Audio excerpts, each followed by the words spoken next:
लक्ष द्या. तर आपण काय करतो, तो जनावरांची पोटं आपण बघितलेले आहे. 4 पोटं आहेत. काय काय नाव आहे पोटांचं? मोठ्या पोटाचं नाव काय आहे?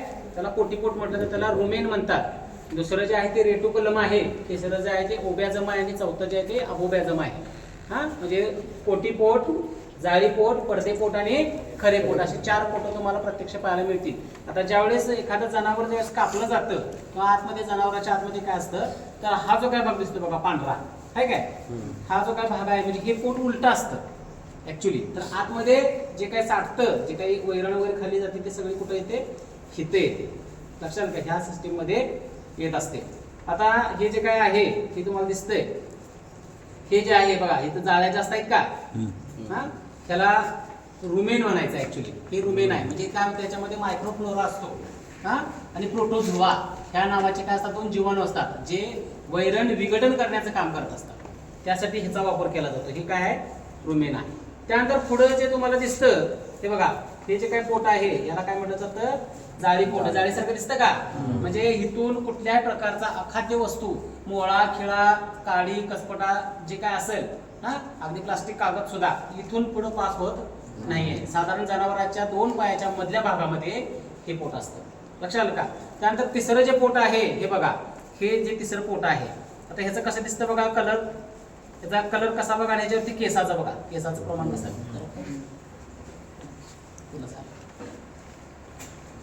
जे काय आहे हे पोट बघा, हे कसं दिसतं? हे जाळे आहेत, जाळे आहेत पण कसे आहेत? अगदी नॉर्मल जाळे, बरोबर आहे का? म्हणजेच काय, हे तिसरं पोट आहे, ह्याला अबोबॅझम असं म्हटलं जातं. आणि हा जो काय भाग दिसतो हा चौथा भाग, या पोटाला खरं पोट असं म्हटलं जातं. म्हणजे जे काय अन्नपचन जे काय होतंय, बायपास फॅट मी तुम्हाला सांगितलं की मिनरल मिक्सचर डायट जिथं फुटतं ते कुठं फुटतं? बायपास फॅट ह्या पोटामध्ये येऊन फुटतं. त्याला खरे पोट असं म्हटलं जातं. इथं काय असेल तसं ऍब्झॉर्प्शन, म्हणजे इथं सगळं काय होतं, त्याचं ज्यूस जे काय आहे, जो काय रस आहे तो रस कुठं बनतो? इथं तयार होतो. त्यानंतर पुढं आता इथं बघा तुम्हाला इथं कट झालेला दिसतो.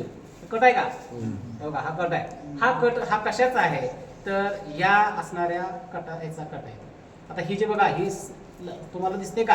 ही जी आतडी आहेत ही लहान आतडी आहेत. इथं असं असतं ते. आणि ह्या आतड्याच्या पुढच्या बाजूला सगळ्यात शेवटला कुठली आतडी असेल तर ही मोठी आतडी असते. दिसते काय मोठी आतडी?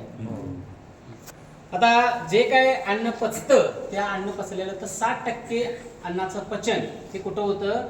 या स्मॉल इंटेस्टाईन मध्ये होतं. आणि त्यानंतर पुढे जाऊन राहिलेला 40% जो काय भाग आहे, जो न पचलेला भाग आहे, ज्याच्यामध्ये सेल्युलोज असतील, फायबर्स असतील, हे सगळे कुठं बसतात? इथं बसतात. आणि अतिरिक्त पाणी शरीरामध्ये जर असेल तर अतिरिक्त पाणी काय केलं जातं? या मोठ्या आतड्यामध्ये शोषून घेतलं जातं आणि पुढच्या बाजूला गुदद्वाराकडे ते पाठवलं जातं. लक्षात आलं? जर पाणी पिण्याचं प्रमाण कमी असेल एखाद्या जनावराचं तर त्याच्या ज्या लेंड्या आहेत, जे काय शेण आहे ते कसं होतं? लेंडी स्वरूपामध्ये होतं. मग शक्यतो शेळ्या ह्या कमी पाणी पितात म्हणून त्यांचं काय होतं?